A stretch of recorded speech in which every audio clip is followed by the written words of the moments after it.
Good morning, everybody, and welcome to worship here at Cedar Lane Unitarian Universalist Church. My name is Fran Flieger. My pronouns are she, her, and I'll be your worship associate for today. Please know that whoever you are, whomever you love, wherever you're joining us from, whatever your beliefs, gender identity and expression, immigration status, or life circumstance, we welcome you to worship with us. If you're joining us for the first time today, please let us know that in the live chat. And if you're new or you just feel new, you're invited to complete the newcomer form that you will find there in the chat. So at this time, I invite everyone to greet your neighbors in the live chat. Welcome.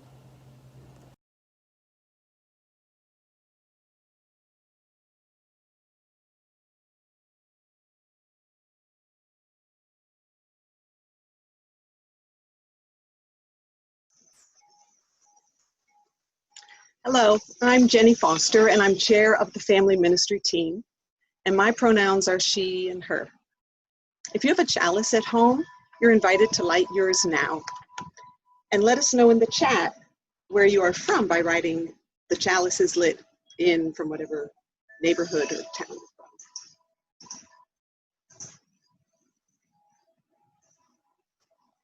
from. Please join us with the chalice lighting words on your screen, written by Sophia Lyon-Foz. Many of the past generation and many of today have found three abiding values in prayer: the quiet meditation of life, the reaching out toward the universal and the infinite, and the courageous facing of one's profoundest wishes. Let parents sense and share with their children the glory and mystery of everyday things. Let them look with sympathy upon humanity's age-long dilemmas. Let no question be taboo. The next generation can ill afford to have the deeper values deleted from the book of life.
do with a chance?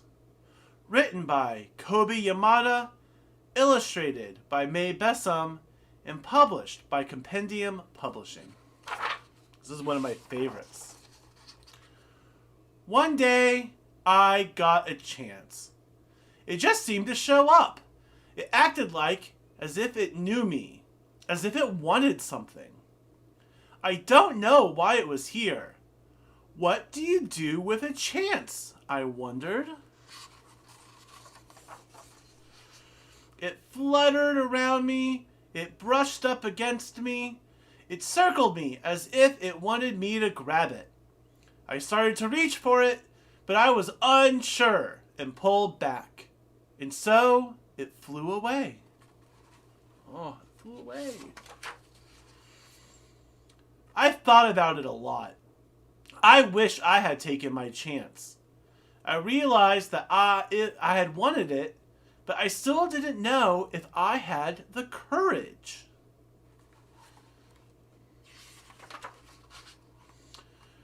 When another chance came around, I wasn't so sure, but I decided to try. I went to reach for it, but I missed and fell. I was embarrassed. I felt foolish. It seemed like everyone was looking at me. I decided I never wanted to feel this way again. How sad.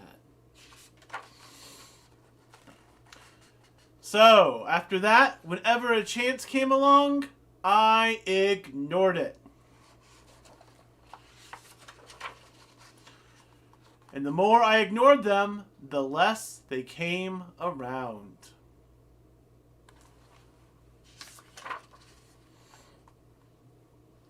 Until one day I noticed that I hadn't seen a chance in quite a while. It was as if they had all disappeared. I started to worry. What if I don't get another chance? I know I acted like I didn't care, but the truth was, I did. And I still wanted to take a chance, but I was afraid. And I wasn't sure if I would ever be brave enough. Then I thought, maybe I don't have to be brave all the time. Maybe I just need to be brave for a little while at the right time. I realized it was up to me. I promised myself that if I ever got another chance, I wasn't going to hold back. If I got another chance, I was going to be ready. Then, one seemingly ordinary day, I saw something far off in the distance. Is it possible? I hoped. Could this be my chance?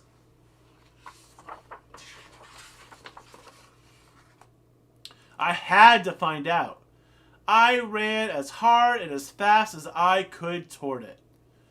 I don't know how to explain it, but the second I let go of my fears, I was full of excitement.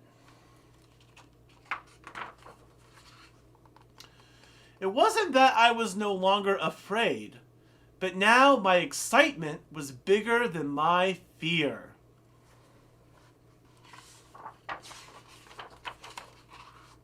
As I got closer, I could see that this was a really huge chance.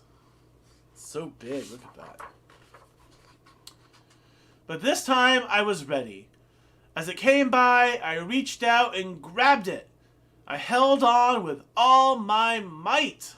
Look at him. Holding on. It felt so good to soar, to fly, to be free. I now see that when I hold back, I miss out. I don't want to miss out. There's just so much I want to see and do and discover. So what do you do with a chance? You take it. Because it might just be the start of something incredible. The end.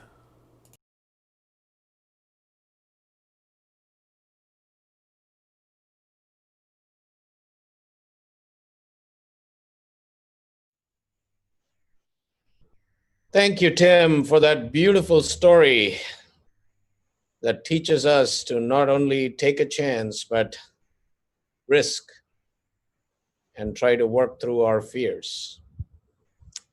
Each Sunday, we take up an offering to support the mission and ministry of Cedar Lane Unitarian Universalist Church. The offering is a symbol of our commitment to our spiritual home. It is an expression of the covenant that we make freely with one another, with our faith and our religious community. The Reverend Erica Hewitt writes, "The offering that we take each Sunday isn't just a stale habit. It's an opportunity to recommit to this place and to this people. Our offering is an affirmation, a yes. When we give," she says, "we say yes to something we value. With our gifts freely given, may we say yes to the values and convictions of our faith. And may our offering help us practice Unitarian Universalism within, among, and beyond our congregation as tools to empower us to make love work within, among, and beyond." Today, our Share the Plate offering will be shared with AIM, Action in Montgomery. As a founding member, Cedar Lane has supported Action in Montgomery for 20 years as a way to demonstrate our commitment to social justice and to racial justice. Recently, the Montgomery County Council passed a resolution declaring racism a public health crisis. Yet, the County Council has continued to ignore one of the most disgraceful examples of racial inequality, which is the South Lake Elementary School in Gaithersburg. The following video that you're about to watch illustrates the unacceptable situation at South Lake. This school has the highest percentage of low-income students and non-English speakers in our county, and is part of the capital improvement plan of our county, and yet construction has been recommended for a delay for 1 year. This is being done when high-performing schools that are predominantly white are being funded as planned. We invite you to look for further announcements and actions on how we can all influence county officials to address and correct this situation. Let us watch the video. I am a community member at South Lake Elementary School in Gaithersburg. I love South Lake because it has been an instrumental part of my community. South Lake supports me. It's a place where everyone's always looking out for each other, and it's like family. The parents care and they're working so hard, some of them working multiple jobs, but they always show up to support their children, each other, and South Lake. South Lake is a community school, and it really lives up to that designation. It frustrates me that our school could do even more for our community if we had more space. Our physical building holds us back, holds our community back. We were supposed to receive a school-based health center that could really help our kids. We could have been doing COVID testing and addressing other needs for our families who have trouble accessing healthcare due to lack of transportation. South Lake currently has 10 portable classrooms to accommodate our students. This fall, we're receiving 4 more on the other side of the school, against the recommendation of the fire marshal. At South Lake, teachers never know if their room is going to be hot or if it's going to be cold. It's hard to write with a pencil when you have gloves on. It's hard to type. Teachers have had mice in their rooms. Teachers try to clean the droppings off in the morning before the students get there. On the first day of school, a teacher shared with her students, "If you see a mouse, don't touch it." The building and space problems at South Lake are permanent issues, but we keep receiving temporary solutions. And the building is not ADA compliant. Our community has been fighting for a new building for years. Since 2014, we've been promised renovations that never happened. In December of 2018, we were organized and ready. We had over 200 parents who wanted to show Montgomery County Council members what was special about Southlake. We invited the Montgomery County Council members to meet with our families, and the council did not show up, and our 200 parents there were let down. We kept organizing. In 2019, Councilman Reamer told us when he finally visited during Market Day that, as long as you can get Southlake on the Board of Ed list, we will make sure it gets funded. Last fall, the Board of Education made Southlake a top priority for school construction. We were on the list. And then we got news of the delay.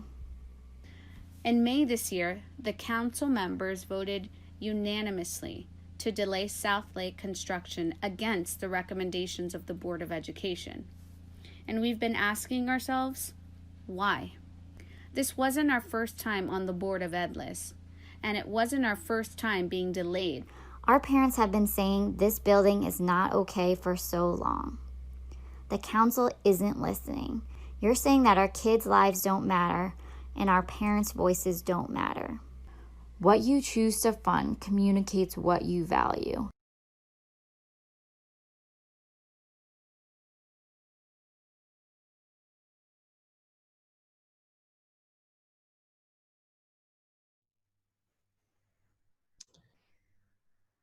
The video presents the appalling conditions at Southlake Elementary, and AIM is engaged in the critical work of not only lifting up awareness of what is happening, but also trying to mobilize public opinion to sway the council's decision not to go forward with construction.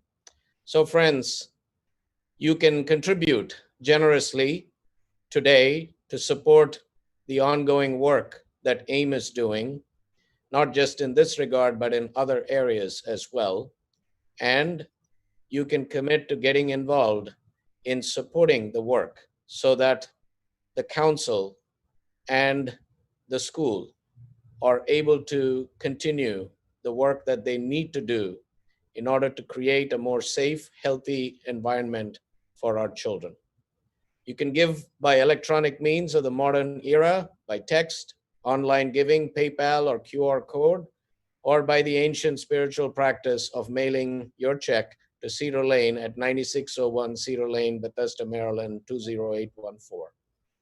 As Elsie Town and Jenny Crane sing, "We Give Thanks," please join me in supporting generously action in Montgomery and Cedar Lane in these trying and troubled times. As always, I thank you for your generosity and support. Go on. Oh, we give thanks for this precious day, for all gathered here and those far away, for this time we share with love and care. Oh, we give thanks for this precious day. Oh, we give thanks for this precious day, for all gathered here and those far away, for this time we share with love and care. Oh, we give thanks for this precious day. Oh, we give thanks for this precious day, for all gathered here and those far away, for this time we share with love and care. Oh, we give thanks for this precious day.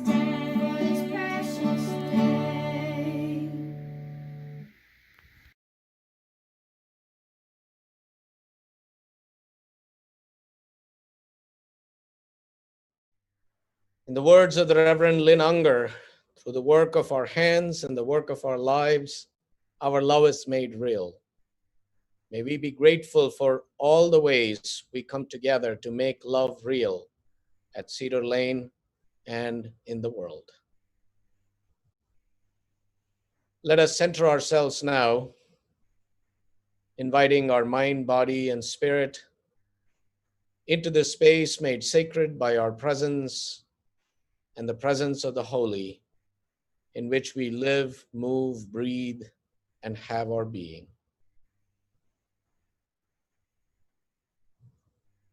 In this sanctuary of caring that connects us across space and time, we hold in our hearts those for whom parenting is a primary spiritual practice.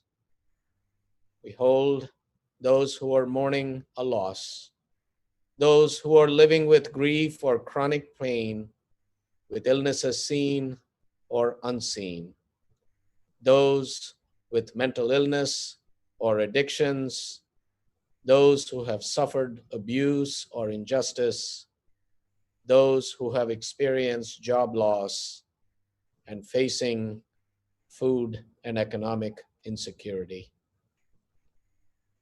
Within our Cedar Lane community, we hold in our hearts the families of Joanne Jersey and Ed Delahaye. Their mother Lois, a longtime beloved member, has lung cancer and lymphoma and is in hospice care. We hold Annette Scarpita in our hearts as she remembers her father who passed away 42 years ago on July 6th. He is still missed and present in memory. We hold in our hearts Tom and Kay Bugenhagen and their grandson Matt, who received a new kidney from his mother on June 29th. Both are home in Annapolis and doing well. We send healing wishes. Our caring extends beyond Cedar Lane to all those whose lives are taken or impacted by violence and calamities in our world. This week especially, we hold the people of Japan in our hearts as they struggle with the flooding that happened that took 62 lives and caused widespread damage to property and livelihoods. In the US, we hold in our hearts the more than 136,000 lives lost and the more than 3.25 million who are affected by COVID-19. We hold the many millions affected around the world and the more than 500,000 people who have died. We hold in our hearts all the unnamed and named Black and brown people killed and who are killed every 28 hours by police in our country, and the many thousands who continue to protest for systemic change. Let us join our hearts, our spirits in prayer, meditation, or reflection.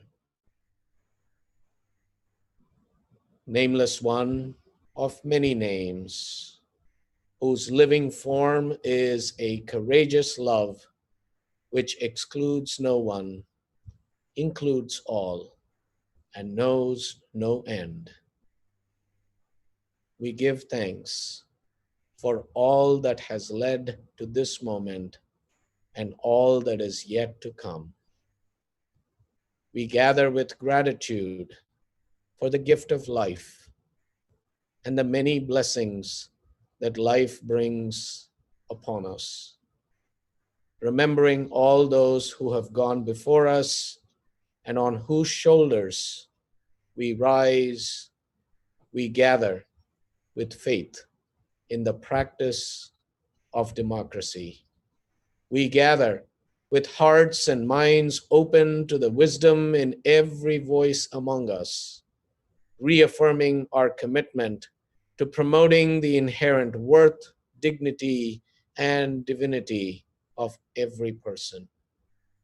But even as we know, O Spirit, and celebrate that we are blessed, we also are aching.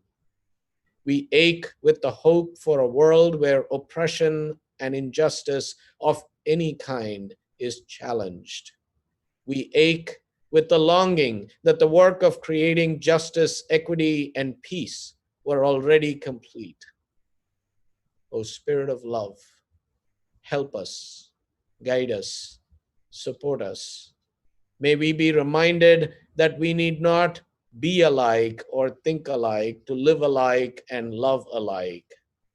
O Spirit of justice, grant us the ability to see the faces and hear the voices of those who are oppressed, marginalized, and discriminated against by immoral laws and a system that make decisions over their bodies and minds. Grant us the strength to confront our complacency about the way things are, and grant us the knowledge that together we will know the deep fulfillment that comes when truth is spoken to power and when the power of love wins over loveless power. Give us courage to live our lives as lives of conviction, of spirit, of faith. Be with us as we pray and sing and gather in community, as we take to the streets, as we organize and mobilize and resist, as we work together to transform the current system that disproportionately impacts Black and Brown communities to a new public safety system that protects the health and well-being of all people. May we dare to discover new capacities and capabilities that will bring forth the beloved community of justice, equity, and peace into ever fuller expression in our world. And may we fit ourselves today for the greater usefulness of tomorrow. May all be well. May all be peaceful. May all be free from illness. May all experience what is auspicious and holy. May no one suffer. Peace, peace, peace. Om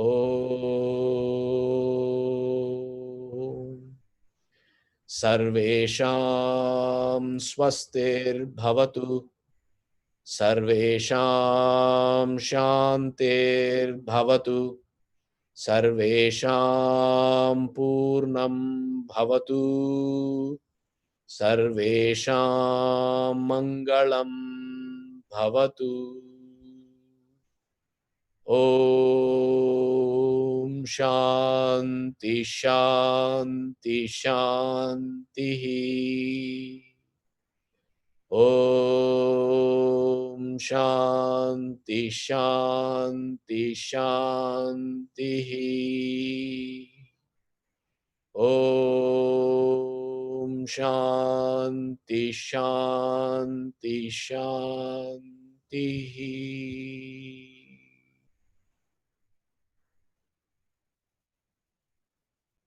As we enter the silence together, those grieving a loss or commemorating the anniversary of a loss are invited to rise in body and or in spirit and to share the names in the chat in mourning and in memory.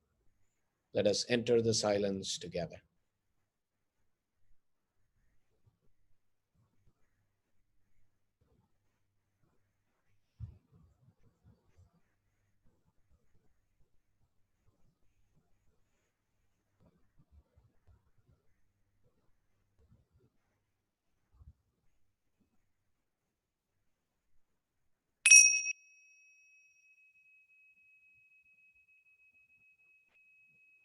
It Matters What We Believe by Sophia Lyon-Foss. Some beliefs are like walled gardens. They encourage exclusiveness and the feeling of being especially privileged. Other beliefs are expansive and lead the way into wider and deeper sympathies. Some beliefs are like shadows. clouding children's days and fears of unknown calamities. Other beliefs are like sunshine, blessing children with the warmth of happiness. Some beliefs are divisive, separating saved from unsaved, friends from enemies. Other beliefs are bound in a world community where sincere differences beautify the pattern. Some beliefs are like blinders, shutting off the power to choose one's own direction. Other beliefs are like gateways, opening wide vistas for exploration. Some beliefs weaken a person's selfhood. They blight the growth of resourcefulness. Other beliefs nurture self-confidence and enrich the feeling of personal growth. Some beliefs are rigid, like a body of death, impotent in a changing world. Other beliefs are pliable, like young saplings ever growing with the upward thrust of life. Oh, I love that. That was beautiful. Okay.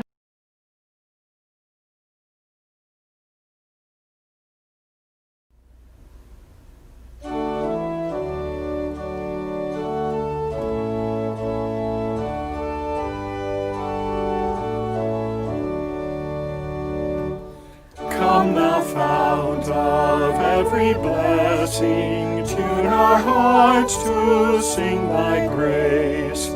Streams of mercy never ceasing, call for songs of loudest praise. While the hope of life's perfection fills our hearts with joy and love, teach us ever to be faithful, may we still thy goodness prove. Come thou fount of every vision, lift our eyes to what may come. See the lion and the young lamb dwell together in thy home. Hear the cries of war silent, feel our love glow like the sun. When we all serve one another, then our heaven is begun. Come thou fount of inspiration, turn our lives to higher ways. Lift our gloom and desperation, show the promise of this day. Help us bind ourselves in union, help our hands tell of our love. With thine aid, O fount of justice, earth be fair as heaven above.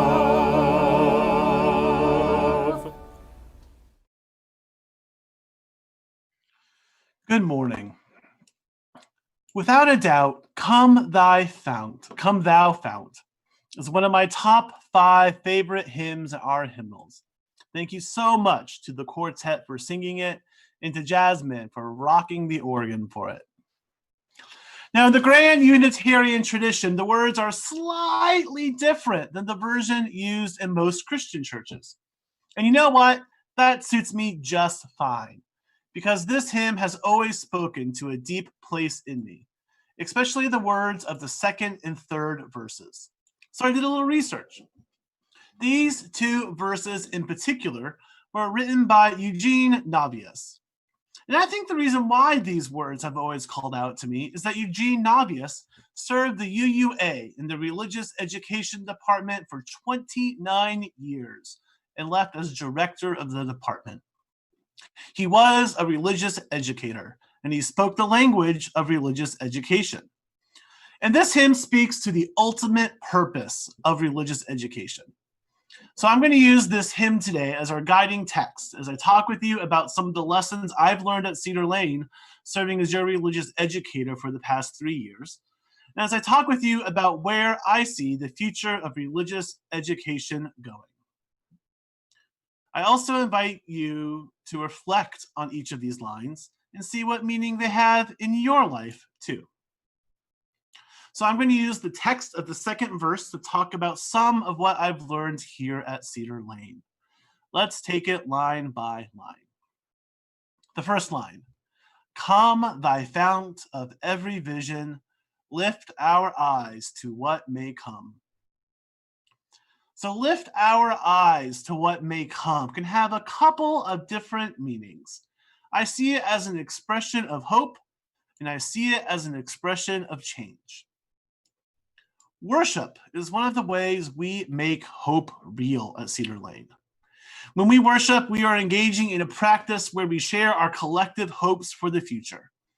And something I've learned at Cedar Lane is how essential a strong worship life for our children, youth, and families truly is.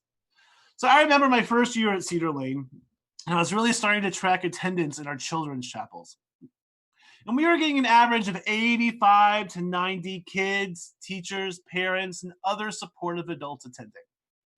That's an incredible average attendance for a children's chapel. In fact, it's larger than the average attendance of at least half of our UU congregations across the nation. And that's just in our chapel. It made me realize that really my role had a much stronger worship responsibility than I had initially imagined. And these chapels are beloved by the congregation. From back in the day, building the chapel especially for children to have a worship space, to hearing from so many children that chapel is actually their favorite part of the RE program. So my takeaway, worship isn't just the central activity of the church, it's also the central activity of the religious education program. It is essential that we embrace how important these chapels are to our children and families, and that they continue weekly in the future. So now let's take a look at the other meaning of that line as an expression of change. Lift our eyes to what may come, not to what has already happened. Transition can keep us from lifting our eyes to what may come. It's something I felt deeply as your religious educator. So many people want to go back to the way how it used to be. I remember in my first month or two, someone told me that there were only 200 kids in the program. They would get excited when it was back up at 500. So folks, 200 is a very large religious education program in our faith. It's one of the top 20 largest programs in the country. Times are just different now than they were decades ago. Church has a less important role in many folks' lives. The old model was built on the backs of housewives that the church assumed could volunteer as their primary job during the week. And Sunday mornings are no longer sacrosanct. And the religious education program, our competition isn't other churches, it's extracurricular activities like drama and sports. And unless we embrace the times we're in and focus on relevancy, our eyes will never be lifted on what may come. We have to choose relevance over tradition. Now, this doesn't mean we can't update traditions to be relevant for our age or that every tradition is inherently bad. There are some beautiful traditions in the religious education program at Cedar Lane. But my takeaway, once our focus becomes preserving the tradition over meeting the needs of current and future families, then our eyes fail to see what may come. So let's take a look at the second line of the second verse. See the lion and the young lamb dwell together in thy home. So there are a number of things that popped up in my mind when I started to look more deeply at this line. And I want to talk with you about two of them, family ministry and space. I've long been a believer in the importance of family ministry, and I'm glad Cedar Lane has been able to slowly embrace this guiding framework of family ministry. Religious education is one component of family ministry, but family ministry is a more holistic approach. Sure, education is part of it, and so is worship, but so are connections and community building. Other denominations and faith have been focused on family ministry for decades. And our faith over the past 5 years or so has really started to come to take family ministry a lot more seriously. One of my deepest hopes for Cedar Lane is that you continue to embrace family ministry in a more holistic approach to ministry with children, youth, and families. Because we've done a good job at Cedar Lane these past 3 years of building up a family ministry approach to our religious education program, one that is rooted in the past traditions but relevant for today's families. Family ministry is no longer the future, it's the here and now, especially when families are with each other 24/7 for the foreseeable future in our time of coronavirus. Homes have lions dwelling with lambs, cats dwelling with dogs, monsters under the bed dwelling with aliens from outer space, and so much more. My takeaway: ministry has to speak to the whole of the family, or it won't speak to any part of it effectively. The final point I want to make from this verse, again, it's see the lion and the young lamb dwell together in thy home, is about that final word, home. And how can we make children and youth see Cedar Lane as their home? It really comes down to the people and the place. Space matters. What would it take for the classrooms at Cedar Lane to be spaces intentionally designed for children and youth that adults are sometimes allowed to use? What message would that give to families? What message would it give to our children? Our rooms are multi-purpose, which although the utilitarian in me can understand, the Unitarian in me asks, how is that preventing children from seeing Cedar Lane as their home? Every year we've worked on making some cosmetic upgrades, from painting the cabinets to be a more vibrant color, to our beautiful family ministry resource wall, to upgrading room 10 to be a teacher resource room. My sincere hope is that during the upcoming building renovation, care and attention are paid to designing classroom spaces with children in mind, not with multi-use in mind. My takeaway: if spaces aren't designed for children, families won't feel truly at home. So the third line of that second verse is, hear the cries of war fall silent, feel our love glow like the sun. I've said it before during teacher recruitment and training, and I'll say it here again. The most important quality for a teacher in the RE program is not content knowledge, it's love. It's that you love and care for this generation of children and youth and want to invest your time in their lives. Love is the most important thing in an RE program and a family ministry program. Decades from now, it's doubtful that our children will remember any one particular lesson from a Sunday morning, but they will remember the adults that they loved, that loved them, and that they could rely on when times were tough. They will remember walking into a church where everyone loved them just the way they were, who greeted them by name, crouched down on their knees to ask how their week was. Well, you get the idea. My takeaway: love is the most essential quality for faith formation, and this love and acceptance is why we need church. And the final line of the second verse, when we all serve one another, then our heaven is begun. Perhaps my most favorite line in the entire song. When we all serve one another, then our heaven is begun. Honestly, I think that's become an important part of my personal theology just because of this hymn. But today I want to talk about the importance of service.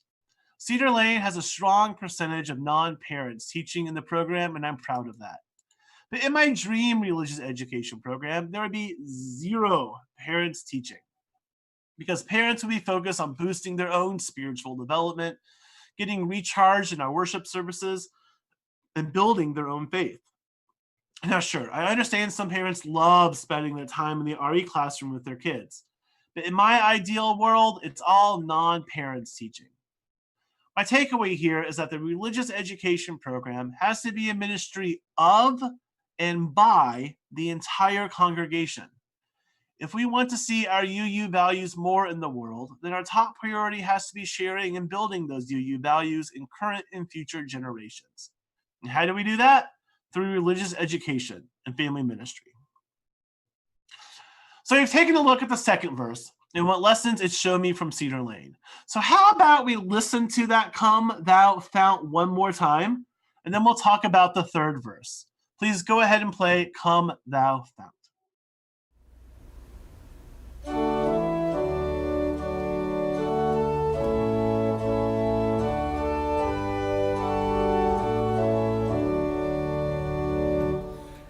Come thou fount of every blessing, tune our hearts to sing thy grace. Streams of mercy never ceasing, call for songs of loudest praise. While the hope of life's perfection fills our hearts with joy and love, teach us ever to be faithful. May we still thy goodness prove. Come thou fount of every vision, lift our eyes to what may come. See the lion and the young lamb dwell together in thy home. Hear the cries of mournful silent, feel our love glow like the sun. When we all serve one another, then our heaven is begun. Come thou fount of inspiration, turn our lives to higher ways. Lift our gloom and desperation, show the promise of this day. Help us bind ourselves in union, help our hands tell of our love. With thine aid, O fount of justice, earth be fair as heaven above.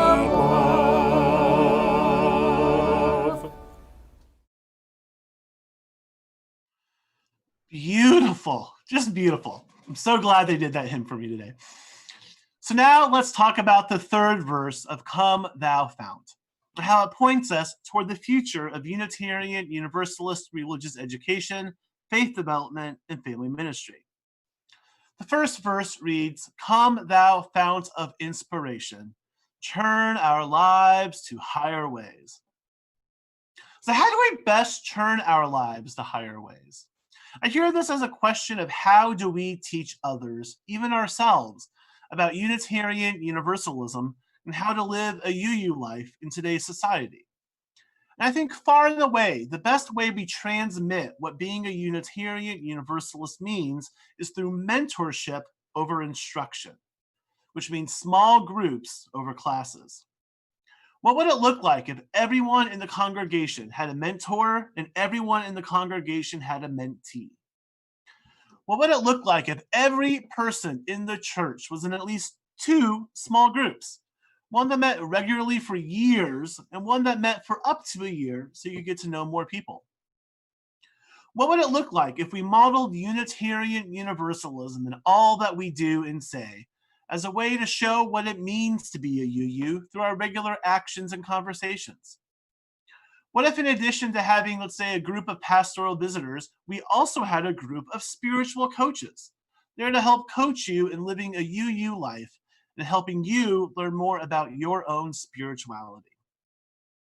We have to take a relational approach to religious education and faith formation. We do not live in isolation. Even in the midst of this pandemic, we are still connected to each other. So then how can we do faith formation in isolation? Just through individual study. It's easy to learn about values in private when we don't expect to live our lives out loud and to live our values out loud. We have to keep moving away from a head-based, content-based approach to religious education, and one that is focused on mentorship, showing over preaching, and pulls from the heart. A communal approach is needed for our interconnected life. The future of religious education is relational. So the second line of our second verse is, lift our gloom and desperation, show the promise of this day.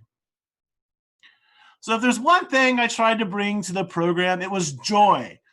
Joy in the office, joy in the chapels, joy through events, joys in the hallways, joy in the classrooms, and even joy on the Zoom calls before we go live for worship. Because right now, times are so hard. We have to have moments of joy in our lives, and part of our job as a spiritual practice is to actively look for those moments of joy. I've heard it said by many that joy is an act of resistance, but we need more than just joyful resistance. We need a pedagogy of joy, where joy is part of the entire religious education process. From teachers filled with joy to be with their small group, to hearing the sounds of joyful laughter roaring from the classrooms, to yes, even hearing expressions of joy in our worship services. The future of religious education is joy. So the third line in this verse is perhaps the most telling for the future of faith development. Help us bind ourselves in union. Help our hands tell of our love. Let's tackle this one in its two parts too. The first is to help bind ourselves in union. This to me reads as if it's a call for a committed, beloved community. If we see families as a unit, we need a religious education program that speaks to all members of the family and speaks to that family as a unit. This is one reason why I'm such a proponent of a family ministry-based approach. Otherwise, we aren't just focusing on the ties that bond our family units together. We have to have an integrated family ministry approach. The family ministry lens needs to be in all we do, from pastoral care to social justice to religious education to worship to stewardship to all those spaces in between. This is also why I'm a proponent of seeing classes more like small group ministry as opposed to a classroom. We learn who we are in relation to others. We learn how to love by having to practice it in a community. We learn how to apply our faith values only by seeing how our choices impact others. Learning to bind ourselves in union is the same as learning how to live in a covenanted community. In Unitarian Universalism, we make the conscious choice to bind ourselves to fellow congregants by agreeing to uphold the same covenant. Speaking of choices, let's take a look at the second half of that line. Help our hands tell of our love. Love is a choice we make because connections are a choice we make. Connection is work, and it's important work. If it's that important to you, you have to co-own it. Kids don't drive themselves to church, and while kids don't log on to a Zoom account all by themselves, although now they might know how to do that. Love is a choice that we make. And it's a choice of love to be a teacher and mentor to children whom are not your own. It's a choice of love to help mentor someone else in the church, or to help them when they least expect it and most need it. This text calls our hands to tell of our love, for us to put our love into action. So how are you putting that Unitarian Universalist love into action? How are you showing love to each other? How are you showing someone else what it truly means to love one another? We have to be the people who choose love and choose to show our love to each other. The future of religious education is holistic love. So the final line, with thine aid, O fount of justice, earth be fair as heaven above. Justice. Justice also needs to be the core of our religious education programs. Justice is how we put our Unitarian Universalist values into practice in the world.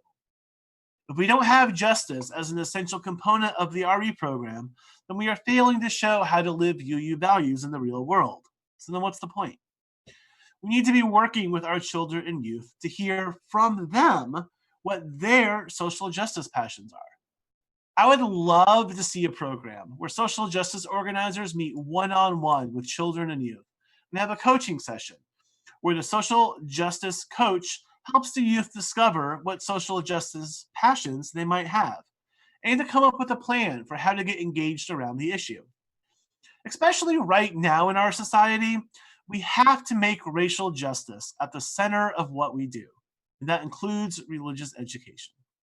I think our congregations would be wise to intentionally pause from regular faith development programs over the upcoming year and use this time to ensure that anti-racism and multiculturalism is at the heart and center of what and how we teach.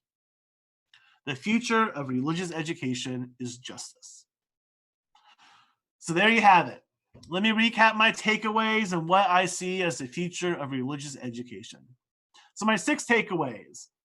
Worship isn't just the central activity of the church, it's also the central activity of the religious education program.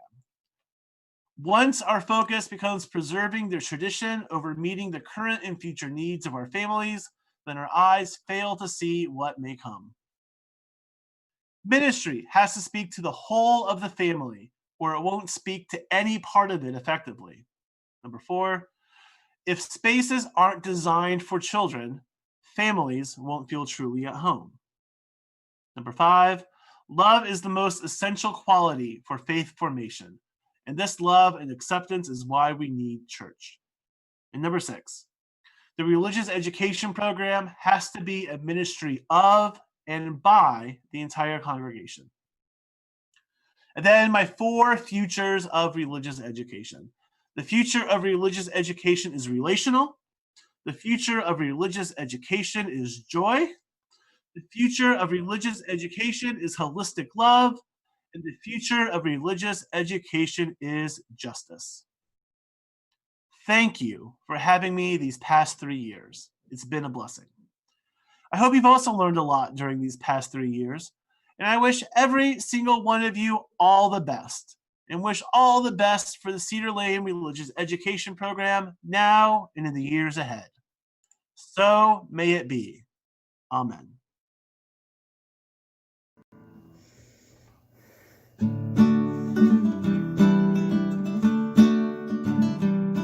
These hands are made to build. These hands are made to work till everybody knows their inner dignity and worth. These hands are made to bless. These hands are made to heal till justice and equality for everyone is real. Let's build a house and leave the door wide open. Let's build a room where we all have a place to sit down. Let's build a garden that feeds us body and soul, and make sure love is our foundation. These hands are made to build. These hands are made to work till everybody knows their inner dignity and worth. These hands are made to bless.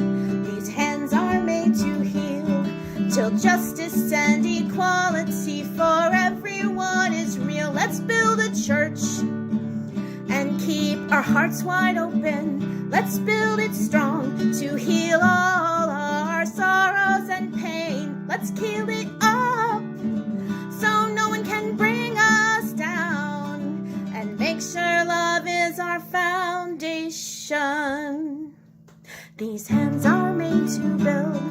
These hands are made to work till everybody knows their inner dignity and worth. These hands are made to bless. These hands are made to heal till justice and equality for everyone is real. Let's build a bridge to keep our borders wide open. Let's build a path that leads to justice for all. Let's build a street that welcomes strangers and friends, and make sure love is our foundation.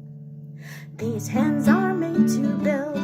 These hands are made to work till everybody knows their inner dignity and worth. These hands are made to bless. These hands are made to heal till justice and equality for everyone is real. Let's build a house. Let's build a church. Let's build a bridge and make sure love is our foundation. And make sure love is our foundation. And make sure love is our foundation.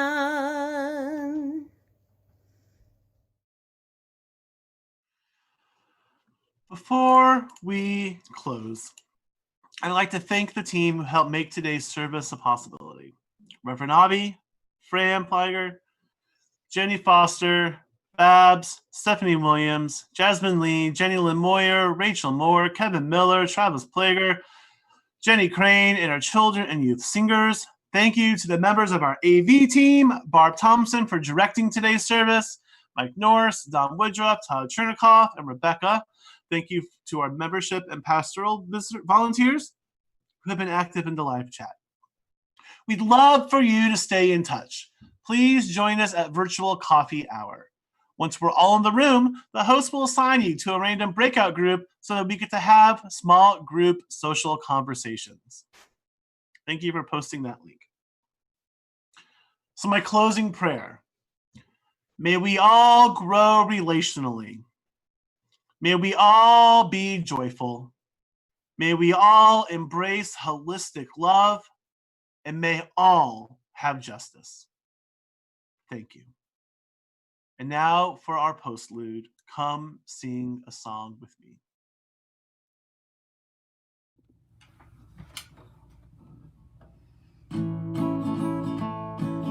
Come sing a song with me. Come sing a song with me.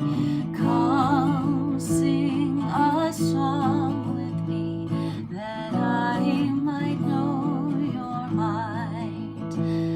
And I'll bring you hope when hope is hard to find. And I'll bring a song of love and a rose in the winter time. Come dream a dream with me. Come dream a dream with me. Come dream a dream with me, that I might know your might. And I'll bring you hope when hope is hard to find. And I'll bring a song of love and a rose in the winter time. Come walk in rain with me. Come walk in rain with me. Come walk in rain with me, that I might know your might. And I'll bring you hope when hope is hard to find. And I'll bring a song of love and a rose in the winter time. Come share a rose with me. Come share a rose with me. Come share a rose with me, that I might know your mind. And I